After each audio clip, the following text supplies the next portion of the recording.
Shalom, selamat berjumpa kembali dalam renungan harian bersama dengan Jemaat Teloh Batua. Sebelum kita mendengarkan firman Tuhan dan merenungkannya, mari berdoa. Bapa kami yang ada di surga, kami mengucap syukur kepadamu atas kesempatan yang indah untuk membaca dan merenungkan firman-Mu. Tuhan, berkatilah kami. Roh Kudus, mampukan kami untuk memelihara firman-Mu dalam kehidupan kami. Ampuni dosa kami dan berfirmanlah Tuhan, kami telah siap mendengar. Di dalam nama Tuhan Yesus Kristus kami berdoa. Amin. Bacaan kita dari kitab Kejadian pasal yang ke-22, ayatnya yang ke-9 sampai ayatnya yang ke-14. Kitab Kejadian pasal yang ke-22 ayat 9 sampai 14 berbunyi, sampailah mereka ke tempat yang dikatakan Allah kepadanya. Lalu Abraham mendirikan mezbah di situ, disusunnyalah kayu, diikatnya Ishak anak itu dan diletakkannya di mezbah itu di atas kayu api. Sesudah itu Abraham mengulurkan tangannya, lalu mengambil pisau untuk menyembelih anaknya. Tetapi berserulah malaikat Tuhan dari langit kepadanya, "Abraham, Abraham." Sahutnya, "Ya Tuhan." Lalu ia berfirman, "Jangan bunuh anak itu dan jangan kau apa-apakan dia. Sebab telah ku ketahui sekarang bahwa engkau takut akan Allah dan engkau tidak segan-segan untuk menyerahkan anakmu yang tunggal kepadaku." Lalu Abraham menoleh dan melihat seekor domba jantan di belakangnya, yang tanduknya tersangkut dalam belukar. Abraham mengambil domba itu, lalu mengorbankannya sebagai korban bakaran pengganti anaknya. Dan Abraham menamai tempat itu Tuhan menyediakan. Sebab itu sampai sekarang dikatakan orang, di atas gunung Tuhan akan disediakan. Amin. Demikian bacaan firman Tuhan. Berbahagia kita yang mendengar dan merenungkannya. Saudara-saudara yang dikasihi Tuhan, tema kita hari ini pengorbanan harta yang berharga. Memberi itu hal biasa, apalagi memberi dari kelimpahan yang kita miliki. Tetapi ada pemberian yang diberi dari kekurangan, itu sungguh amat baik.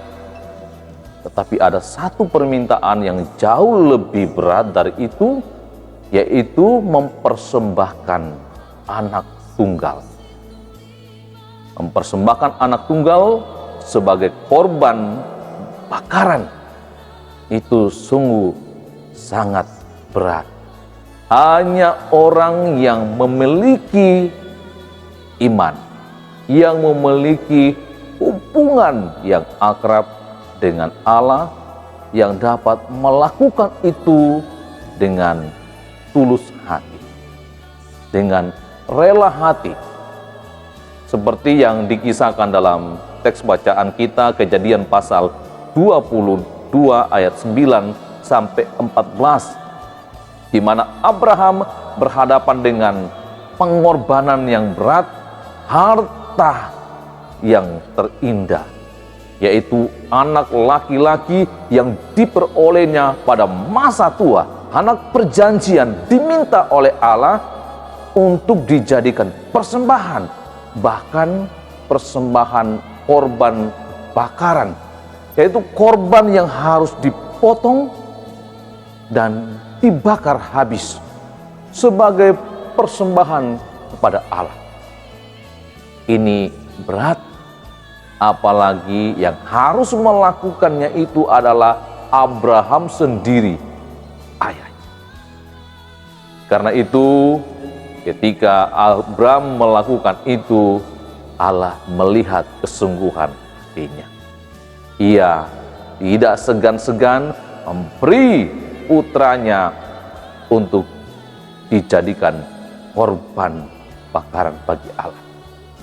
Nah, karena itu ketika peristiwa yang sangat menegangkan setelah Abraham mengikat Ishak, meletakkannya di atas mezbah yang telah disiapkan dan hendak menyembelih anaknya sendiri, ketika menghunuskan pisau untuk menyembelih anaknya, Tuhan mencegahnya melalui firman yang disampaikan malaikat, Abraham, jangan kau bunuh anak itu dan jangan kau apa-apakan, karena Allah sudah tahu, Allah mengenal engkau, melihat imanmu seperti itu. Dan Allah telah menyediakan bagi Abraham sebuah domba yang tanduknya tersangkut di belukan. Saudara-saudara yang dikasihi Tuhan, belajar dari kisah Abraham ini, apa yang kita miliki yang terbaik, yang berharga untuk kita jadikan persembahan? Harta bendakah? Anakkah? Anak satu-satu? Atau kita melihat diri kita ini sebagai sesuatu yang berharga? Dan memang kita ini berharga, yang diciptakan serupa dan segambar dengan Allah. Jikalau kita tidak memiliki harta benda yang banyak atau punya anak, apalagi anak yang banyak, kita punya diri yang berharga ini untuk dijadikan persembahan yang hidup kepada Allah, persembahan yang benar dan yang kudus di hadapan Allah. Saya teringat dengan satu pujian tentang ungkapan hati atau permohonan dari orang yang tidak memiliki harta benda. Ia hanya mau memohon kepada Tuhan supaya Tuhan menerima dirinya sebagai persembahan seumur hidupnya untuk dipakai Tuhan. Karena itu jikalau Tuhan masih memakai kita sebagai majelis, sebagai tata usaha, sebagai koster, sebagai operator sistem, atau terlibat dalam gereja, atau di mana saja pekerjaan yang Tuhan percayakan kepada kita, jadikan itu persembahan yang hidup kita bagi Allah. Lakukan itu dengan ketulusan hati, dengan sungguh-sungguh, bahwa semua ini adalah persembahan untuk Tuhan. Tuhan yang Maha Kuasa, yang mengenal ketulusan dan kesungguhan hati kita, menjadikan tubuh kita ini sebagai persembahan yang hidup, kudus, dan yang berkenan kepada Allah, akan memberkati kita seperti memberkati Abraham yang rela mempersembahkan anak satu-satunya yang diperolehnya pada masa tua. Tuhan memberkati. Amin. Mari berdoa. Kami mengucap syukur kepadamu Tuhan, boleh mendengar firman-Mu yang terus mengajar kami untuk memberi yang terbaik bagi Tuhan. Bagi kami, tubuh kami ini adalah harta yang tak ternilai, yang telah Tuhan tebus di dalam Yesus Kristus. Karena itu kami mau menjadikan tubuh kami sebagai persembahan yang hidup, kudus, dan yang berkenan kepada Tuhan. Kami bersyukur bersama dengan jemaat Telobatua atas kasih sayang Tuhan, boleh hidup dan bertambah usia. Kiranya Tuhan sempurnakan sukacita anak-anak-Mu. Kami bersyukur juga buat anak-anak Tuhan yang terus diberkati, boleh melanjutkan pendidikan ke perguruan tinggi, juga untuk mendapat gelar S2 dan seterusnya. Tuhan sempurnakan sukacita anak-anak-Mu, dan mereka terus berkarya untuk meraih harapan dan cita-cita mereka.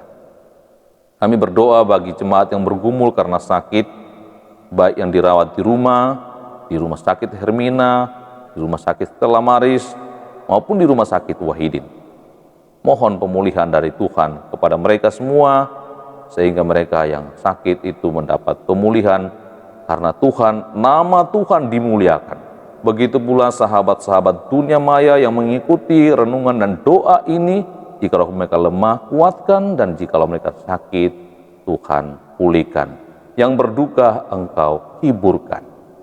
Kami berdoa bagi seluruh kehidupan warga jemaat, Tuhan memberkati dan melindungi, juga memampukan melewati masa-masa pandemik virus corona. Pemerintah kami, Engkau terus memberkati dan melindungi, memberi kekuatan dalam menghadapi tantangan dalam masa pandemik, juga perjuangan untuk mewujudkan masyarakat adil dan makmur di tengah goncangan-goncangan seperti demo yang kerap terjadi akhir-akhir ini. Tuhan, ke dalam tangan-Mu kami serahkan seluruh hidup kami. Tuhanlah yang berkuasa menyertai kami sepanjang hari ini, sehingga kami dapat melewatinya dengan sukacita, dengan kekuatan yang asalnya dari Tuhan. Di dalam nama Tuhan Yesus Kristus kami berdoa. Amin. Demikian renungan harian kita hari ini. Tuhan senantiasa memberkati kita semua.